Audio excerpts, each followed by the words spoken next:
Yeah, good morning students. In continuation of the proton NMR spectroscopy, this is the 7th lecture. In the yesterday class, we learned about the proton NMR spectrum of some organic molecules. Now, in the today's class, we are going to study the proton NMR spectrum for some inorganic molecules which are included in the syllabus, as well as the applications of proton NMR spectroscopy. Now, first, PMR spectrum. PMR spectra of a nickel complex, HNI, a nickel complex, OPET3 4. Now, this is the complex included in the syllabus. Nickel complex attached by 5 ligands. One is hydride, the remaining 4 are triethyl phosphate. Now, its structure.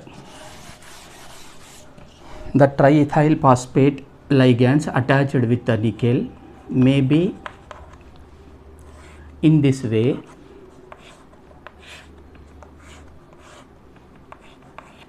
POET3, POET3,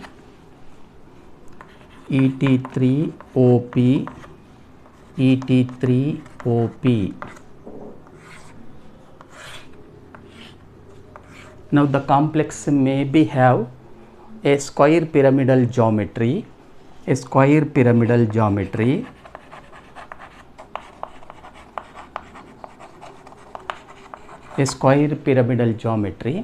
where all the phosphorus atoms are attached with the central nickel atom as equatorially. Whatever the ligand which bound with the central metal through in plane are called as equatorial ligands. The ligands which are attached with the central metal vertically is called as axial, where here all the phosphorus ligands, 4 ligands are linked with the nickel through equatorially, that is horizontally, hence called as equatorial. Now, in this complex, the proton nuclei is spin active with I is equal to plus or minus 1 by 2. In the same way, the phosphorus 31 is also spin active with the plus or minus 1 by 2 of nuclear spin quantum number. This is for proton, this is for phosphorus. Now, in this complex, the proton as well as the phosphorus are spin active. Therefore, the proton nuclear spin coupled with the phosphorus nuclear spin, because both are spin active. We discussed that the coupling interactions between the nuclei belongs to dissimilar atoms are called as heteronuclear coupling. Now, here a proton nuclear spin coupled with the phosphorus nuclear spin because of its spin active nature. That is, a heteronuclear couplings are possible. A heteronuclear couplings are possible. That is, a proton coupled with a phosphorus 1, phosphorus 2, phosphorus 3 and phosphorus 4.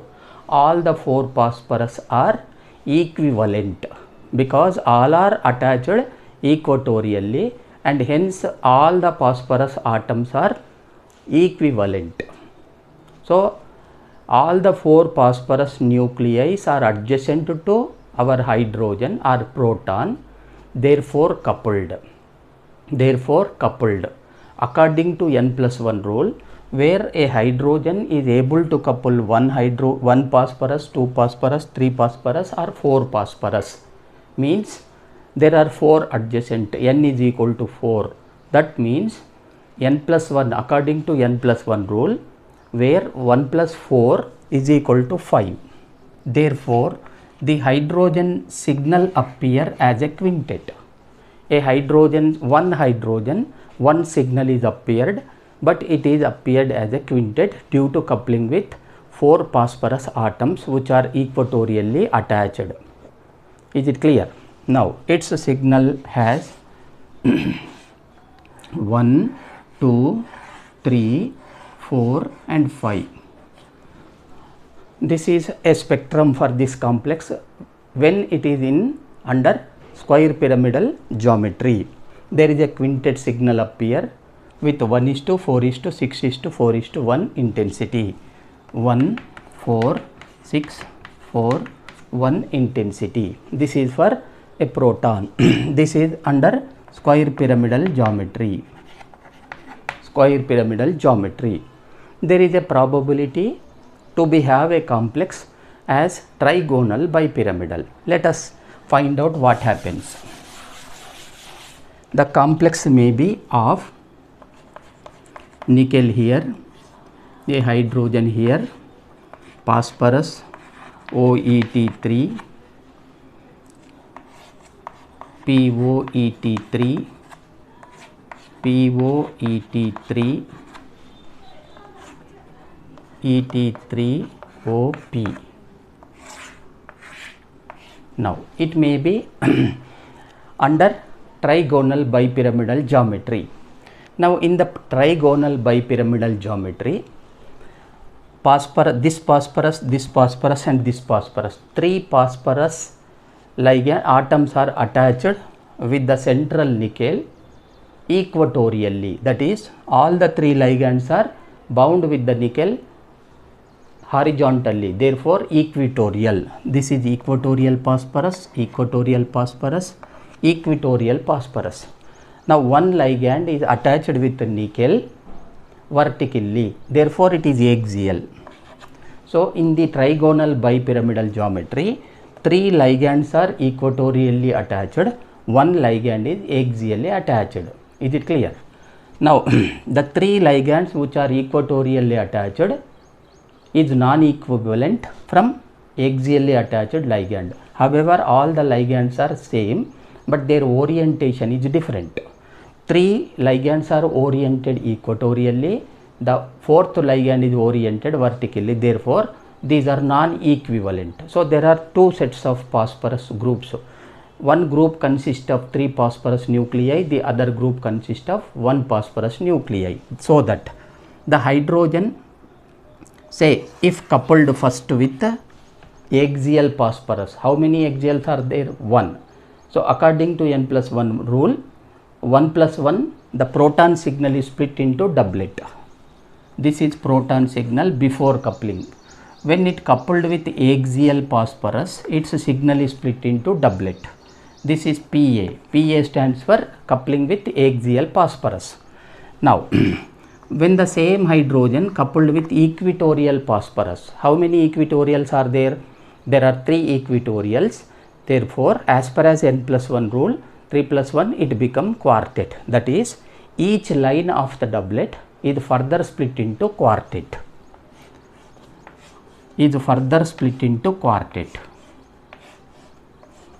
This is splitting due to equatorial phosphorus coupling. So a doublet is due to axial coupling, axial phosphorus coupling. A quartet for first line of doublet, another quartet for second line of doublet is due to coupling with equatorial phosphorus. So here this is one quartet, this is another quartet. The whole become double quartet, that is quartet of quartet. It appear as 1:3:3:1, again 1:3:3:1. This is quartet of quartet. Again here signal is 1, but the multiplicity is quartet of quartet.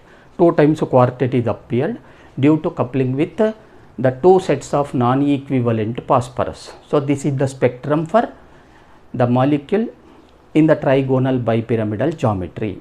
Is it clear? Now practically, when we record this molecule for its NMR spectrum, where it appeared with a quintet signal, so that supported the molecular geometry is a square pyramidal, not in a trigonal bipyramidal. A quintet signal appearance in the proton NMR spectrum for the complex for this molecule indicated it has a square pyramidal geometry but not in the trigonal bipyramidal geometry. Now coming to the second complex. Coming to the second complex, NMR spectrum of rhodium complex, RHCN5. This is the rhodium complex where it has a octahedral geometry, because it has a attached by 6 ligand, 5 cyanide ligand, 1 hydride ligand. So its structure has CN here, CN here, CN here, NC, NC. This is hydrogen. Now this is the geometry which is octahedral in nature. Now in this complex, both hydrogen and rhodium nuclei are spin active. Rhodium nuclei is a spin active with I is equal to plus or minus 1/2. Therefore, a hydrogen nuclei coupled with rhodium nuclei, that is heteronuclear coupling. Heteronuclear. Why there is a coupling? Because the rhodium nuclei is also spin active with I value plus or minus 1/2. Therefore, there is a heteronuclear couplings are possible, and hence hydrogen coupled with rhodium nuclei. How many rhodiums are there? Only one rhodium nuclei. Therefore, 1 plus 1, the hydrogen signal is appear as a doublet.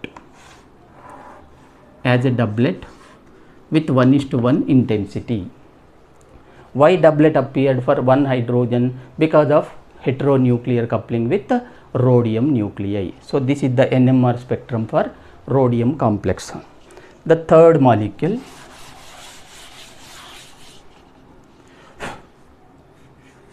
platinum complex, PT ECAC. PT ECAC. Here there is a 2 ligands. It is a bis ligand, bidentate ligand. What is ECAC? ECAC is a acetyl acetonato, acetyl acetone. Now it is a bidentate ligand. Therefore, we have to take the 2 ligands. The complex may be under square planar complex. Its geometry is platinum is a central atom, 2 ligands attached in this way.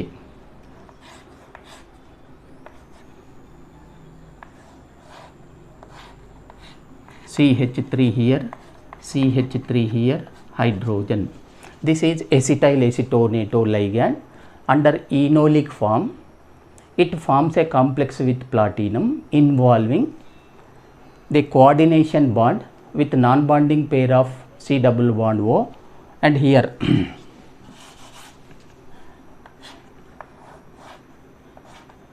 this is CH3 hydrogen. So a acetyl acetonato ligand complexed with platinum involving a non-bonding pair of electron with a coordination bond. Other one is covalent bond where the oxygen bearing a positive charge under enolic form of acetyl acetone. The other ligand, the second ligand,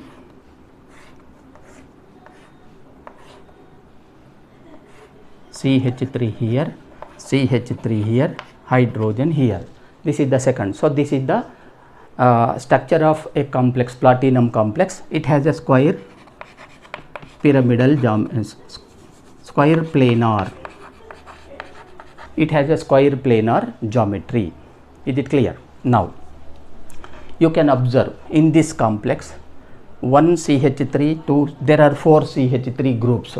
All the groups are same, A and A. The 4 CH3 groups are symmetrically situated. There is a C2 axis of symmetry, symmetrically situated.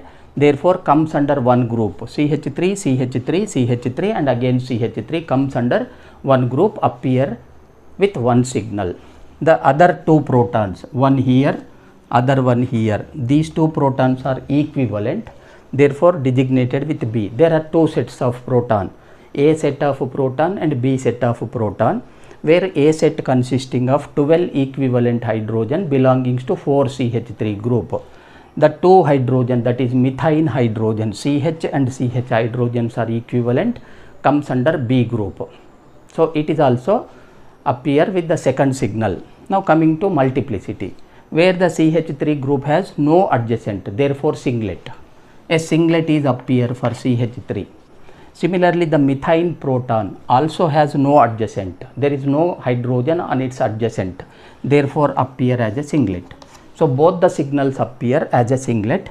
Its spectrum look like this: a 2 hydrogen intensity, 12 hydrogen intensity, singlet, singlet. This is 12 hydrogen, this is 2 hydrogen. So two singlets, simple two singlets appear with 12:2 intensity, 12:2 ratio of the proton. One signal with 12 proton, other signal with 2 protons. So with this, the NMR spectrum of a metal complexes is completed. Let us move into the study of applications of proton NMR spectroscopy.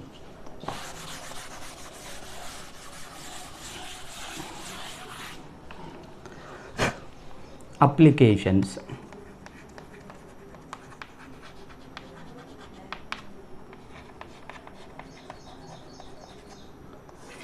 Applications of proton NMR spectroscopy. Now it has and according to your syllabus, you have to study some applications of proton NMR spectroscopy. The first application is to study reaction mechanism.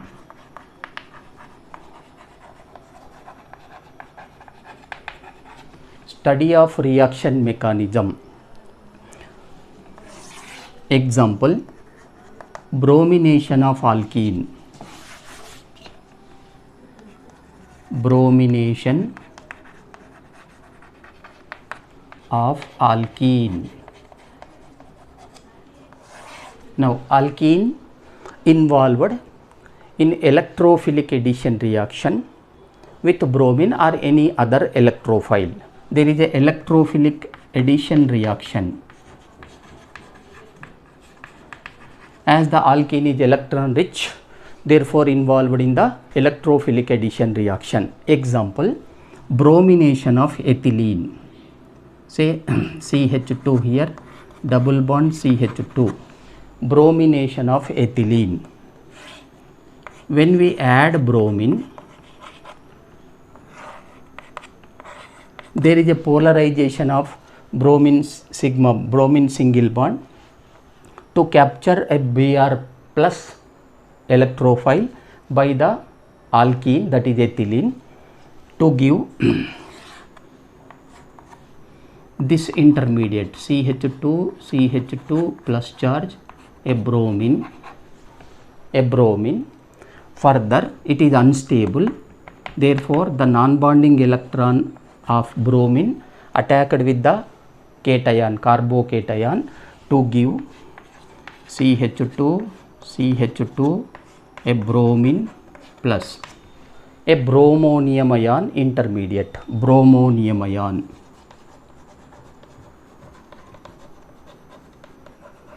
A bromonium ion intermediate. Is it clear? Further, the ring is opened, the bromonium ion ring will be opened by the attack of another bromine, that is Br minus. It must be attacked at opposite with respect to bromonium ion bridge. Therefore, we will get the product of CH2 Br, a trans 1,2-dibromoethane. This is one probable mechanism through which the reactions proceed, or the reaction is directly proceeds. This is a carbocation. Directly, instead of formation of bromonium ion, the reaction may be proceeds directly by attacking or abstracting Br minus, either from front side or either from back side, because it has a planar geometry. Under planar geometry, the nucleophile may be attached in either sides to give CH2 Br. This is cis type of 1,2-dibromoethane when the bromine or nucleophile attached towards the front side. There is another product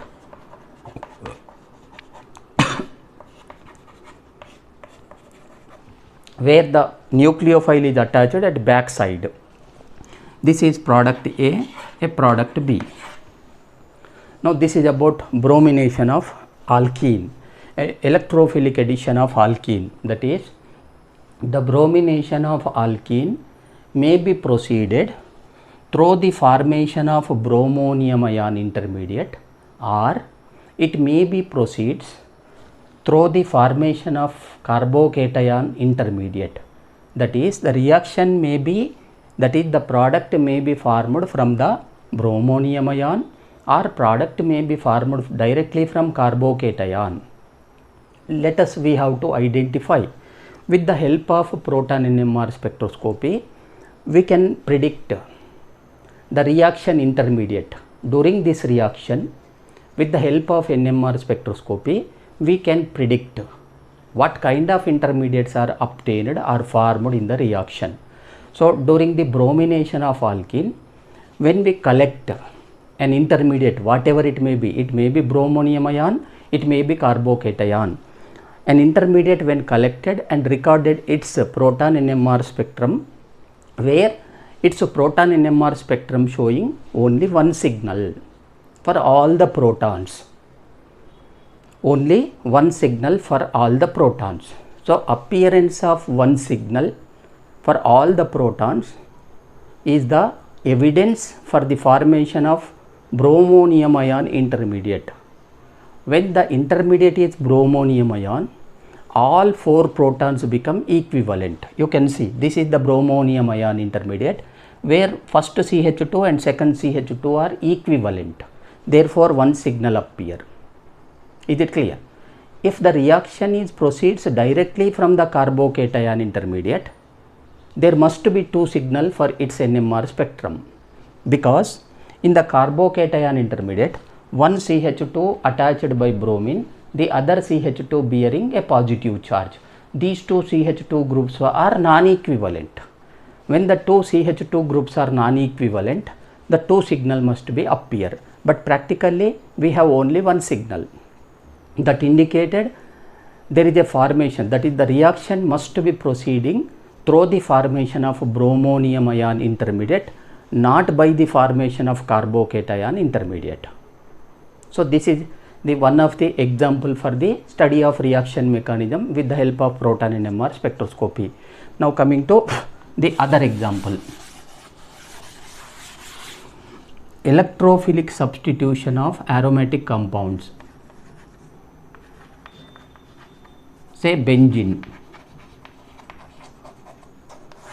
The second example under reaction mechanism study, electrophilic substitution reaction of benzene. That is, we know the electrophilic substitution reactions of aromatic compounds are proceeds in a three-step process. In the first step, there is a formation of a cation, that is electrophile. In the second step, there is a formation of a sigma complex. In the third step, there is a formation of a product. So these are the three steps: electrophile formation, sigma complex formation, and as well as the product formation. For example, you take nitration of benzene. Nitration of benzene. When we treat benzene with HNO3 and H2SO4, HNO3 and H2SO4, we will get a product of nitrobenzene. A product of nitrobenzene. Now here we can write its mechanism as, say this is NO2 electrophile. When electrophile approached to the benzene ring, there is a polarization of electron by the attack of electrophile to form hydrogen here, NO2 here, a positive charge here. This is called a sigma complex. Sigma complex. From the sigma complex, a hydrogen is abstracted by HSO4 minus which is present in the reaction mixture. The hydrogen is this hydrogen, the hydrogen on the carbon which bearing NO2 or electrophile is abstracted by the HSO4 minus existed in the reaction mixture to give a product of nitrobenzene. So this is the reaction and reaction mechanism in brief. So the reaction is proceeds, the aromatic electrophilic substitution reactions are proceeds by the formation of a sigma complex that we are studied in the BSc level. That is, what is sigma complex? A sigma complex is an intermediate where pi bonds are disappeared to form a new sigma bonds. Now you can see a pi bond of the substrate, that is benzene, is disappeared to form a new sigma bond between the electrophile and the carbon of benzene. Hence it is a sigma complex. So aromatic electrophilic substitution reactions are proceeds by the formation of sigma complex that we are studied. So with the help of proton NMR spectroscopy, we can prove the formation of a sigma complex. During the reaction of electrophilic substitution, when we collect the intermediate whatever formed in the reaction and when recorded its NMR spectrum, the NMR spectrum for an intermediate shows, in addition to aromatic proton signal, it shows one signal in the range of sp3 hybridization, in the range of sp3.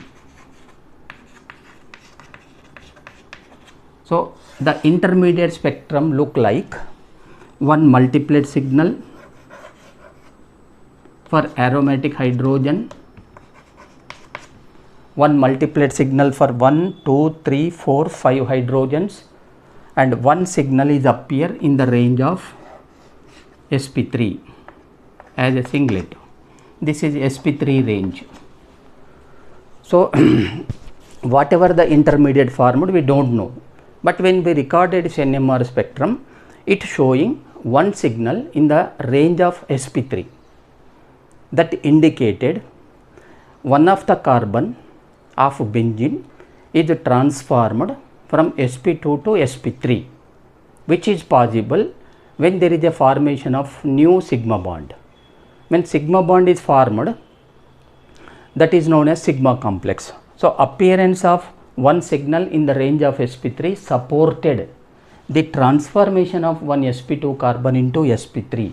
Say here, this is sp3 carbon. sp3 carbon, a proton attached with sp3 carbon, therefore appeared in the range of sp3. So this supported, there is a transformation of sp2 to sp3 carbon, which is possible only when there is a new sigma bond is formed. Hence it is sigma complex. So this is about electrophilic substitution reaction. Now the other example under reaction mechanism study is study of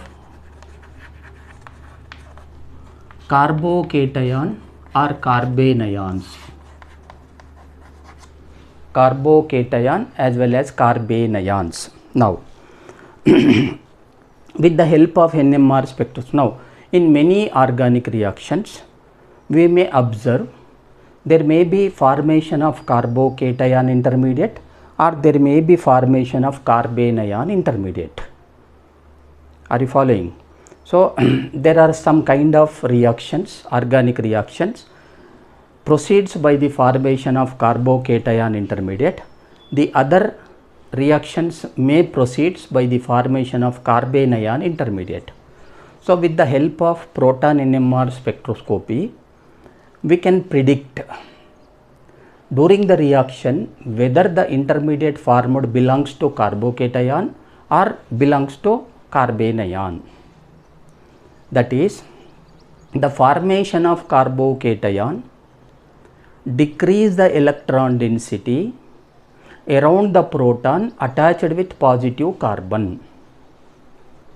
For any reaction, if there is a carbocation is formed as an intermediate which reflect there is a decreasing electron density around the carbon attached with the proton or the electron density around the proton attached with a positive carbon. Therefore, a proton attached with positive carbon signal is shifted towards downfield. If the reaction intermediate is carbene ion, where it increases the electron density around the carbon, thereby the hydrogen attached with the negatively charged carbon, because of higher electron density, its signal is shifted towards upfield value. Shifting of signal towards downfield indicated carbocation formation. Shifting of the signal towards upfield for a proton attached with a ionic carbon is indicated there is a formation of a carbene ion intermediate. For example, you take ethyl, methyl, a proton, carbon, some X group. Now, when it undergo SN1 reaction, first there is a loss of X minus to form a carbocation intermediate, CH3 hydrogen, a positive charge, a carbocation intermediate. After that, when attacked a nucleophile, whatever the nucleophile, when attacked through either side, either front side or back side, to get ethyl, CH3 hydrogen, carbon, this is nucleophile, one isomer plus another isomer, nucleophile, carbon, ethyl, methyl, CH3 and hydrogen. A pair of enantiomers are formed. Now here, this is the intermediate where this is the proton attached by positive carbon. Therefore, its signal is shifted towards downfield value.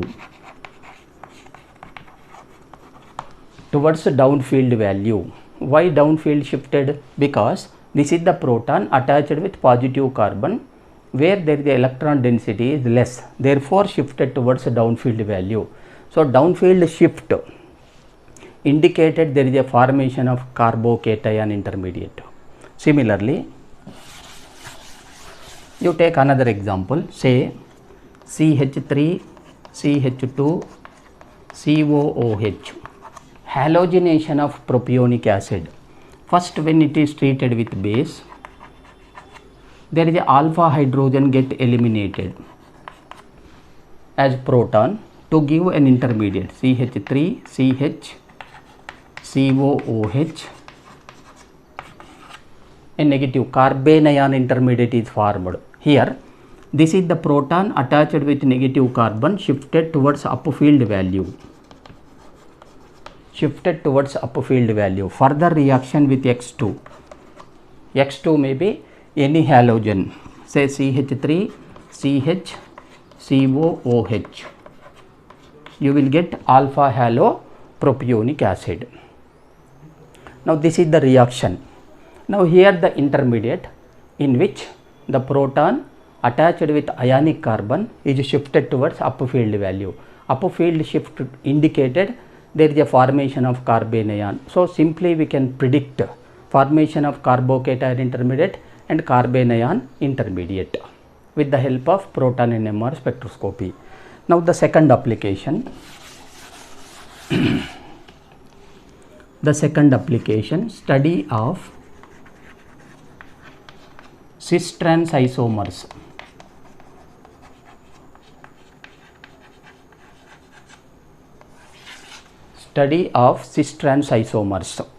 Now, with the help of proton NMR spectroscopy, we can distinguish a cis isomer from the trans isomers of alkene based on the coupling constant value, because the coupling constant value of a proton, alkene proton, in a trans isomer is always greater than the coupling constant value of a proton, alkene proton in the cis isomer, because J trans is always greater than J cis, that we discussed in the earlier classes. J trans is always greater than J cis. Why? Because in the trans isomer, all the bonding electrons between the coupled protons are in plane, therefore strongly coupled, therefore J value is maximum. Whereas in the cis isomer, due to steric repulsion or steric interactions, the hydrogen out of the two alkene hydrogen, one moving above the plane, the other move below the plane. That resulted diminishing the plane of the molecule. Therefore, the electrons between the coupled proton in cis alkenes are not perfectly under the plane, hence less strongly coupled or weakly coupled. Therefore, the J value is minimum. So, a cis and trans isomers of an alkene are predicted by the NMR spectrum with the help of coupling constant values obtained from the spectrum, as the trans coupling constant is greater than cis coupling constant. Example, chloro, carbon, double bond, carbon, bromine, hydrogen and hydrogen, Ha hydrogen, Hb hydrogen. It's a trans isomer, chloro, carbon, Ha hydrogen, double bond carbon, Hb hydrogen, bromine. This is cis isomer, this is trans isomer. Now here Ha coupled with Hb proton and hence doublet. A doublet is appeared. Here also Ha coupled with Hb hydrogen, therefore Ha doublet, Hb doublet is appeared. Now in the case of cis, JAB protons, the line distance between the doublet, that is JAB, is equal to 8.1 Hz. Whereas in the trans isomer, JAB is equal to 15.7 Hz. This is the difference. Now both the isomers, cis and trans isomer, will have the two alkene protons. Therefore, there is two non-equivalent protons, two signals appear. For cis there is a two signal, for trans there is a two signal. Due to spin-spin coupling, in the cis isomer both AB protons appear as a doublet and doublet. Similarly, in the trans isomer also AB protons appear as a doublet and doublet. Its spectrum look like this. A doublet for B, a doublet signal for A, B. Whereas in the trans isomer, B doublet and A doublet, A and B. Are you following? Both isomers are appeared with the two signals. Here also two signal, in the trans isomer also we can get the two signal. There is no difference, but there is only difference in the coupling constant value. That is the difference between the lines of the multiplet signal or doublet here. Now in the case of cis, the coupling constant, the frequency difference between the two lines of the doublet is 8.1 Hz, whereas the coupling constant in the trans isomer is 15.77 Hz. So based on the coupling constant value, we can predict whether the isomer is trans or whether the isomer is cis. So this is the distinction of cis trans isomer with the help of coupling constant. Further, if a cis trans isomer consists of any symmetry element, either plane of symmetry or axis of symmetry, any cis trans isomer if possesses any plane of symmetry, it may be plane of any symmetry element, it may be plane of symmetry or it may be axis of symmetry, then the alkene proton becoming equivalent. What happens? The alkene protons become equivalent. When the protons become equivalent, what happens? A singlet signal is appeared. There is no coupling. A singlet signal is appeared. When the signal is appear as a singlet, the J becomes 0. The J becomes 0. Now in those cases where the alkenes with the symmetry element, in those cases we cannot predict the cis from trans isomer with the help of J value, because in both cis as well as trans the alkene protons are becoming equivalent. Therefore, cis appear as a singlet, trans is also appear as a singlet, that is cis J value 0 and trans also J value 0. Therefore, we cannot predict the cis and trans isomer based on the J value, based on the coupling constant value. In such cases, the cis trans isomers are distinguished based on the delta value of alkene protons, because delta value of alkene proton in the trans isomer always downfield when compared with the delta value of alkene protons in the cis isomer. So, based on the delta value, we can predict cis trans isomer. Downfield value indicated trans isomer, upfield indicated cis isomer.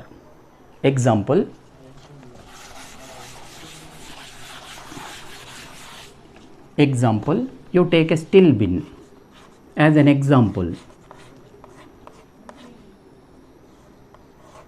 Carbon here, Ha hydrogen, double bond,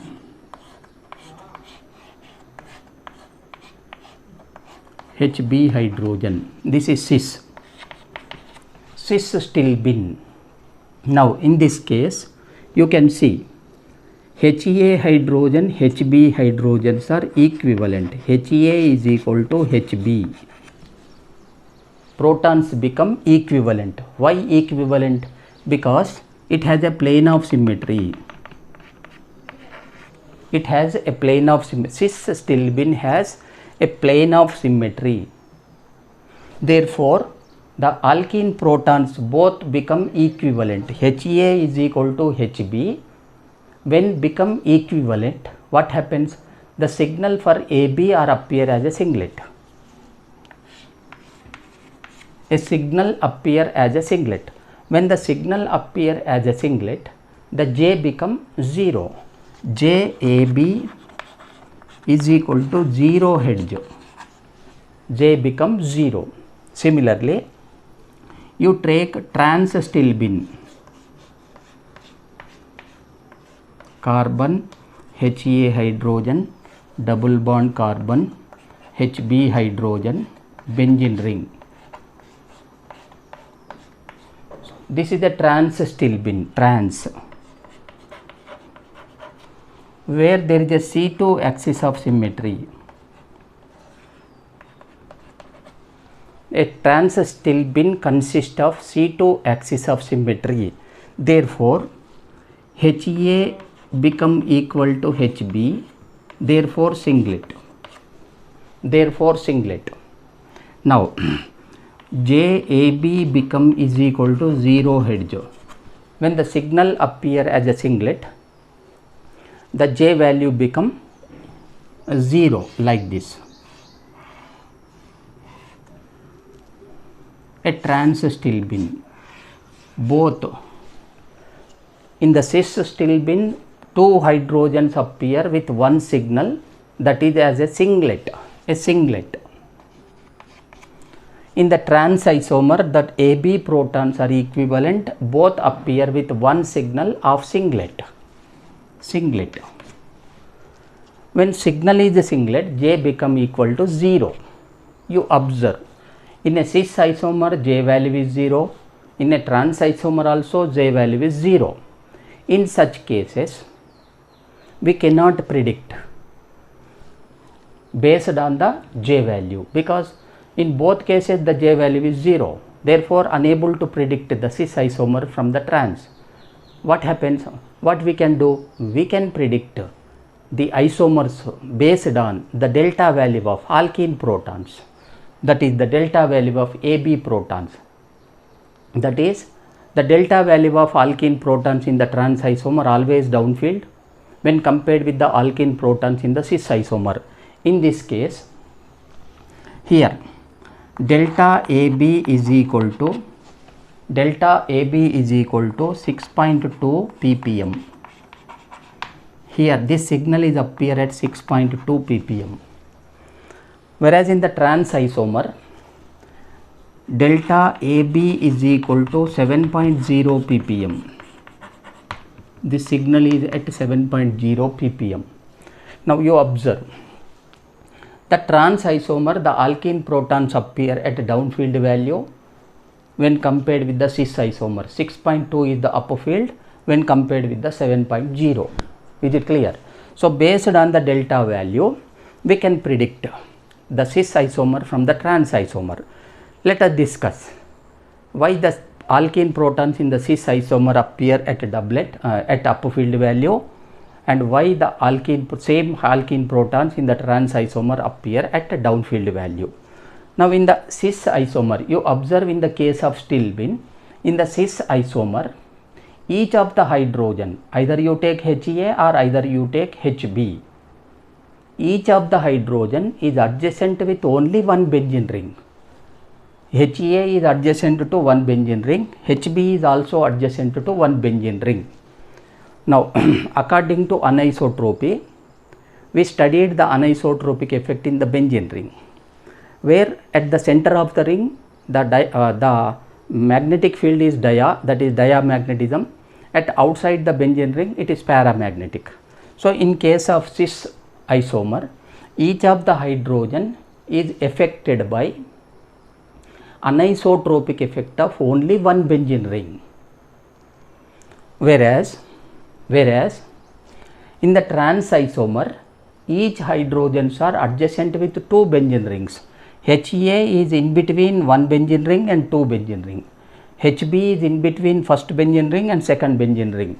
So in the trans isomer, each of the hydrogen is affected by the anisotropic effect of two benzene rings. At outside the benzene ring, the anisotropic effect is negative. That is a paramagnetism.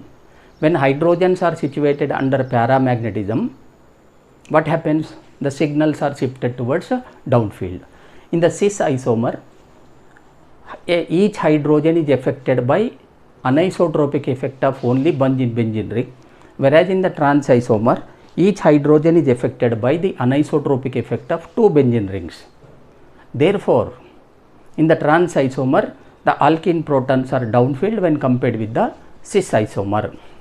Similarly, you can take other example, butene,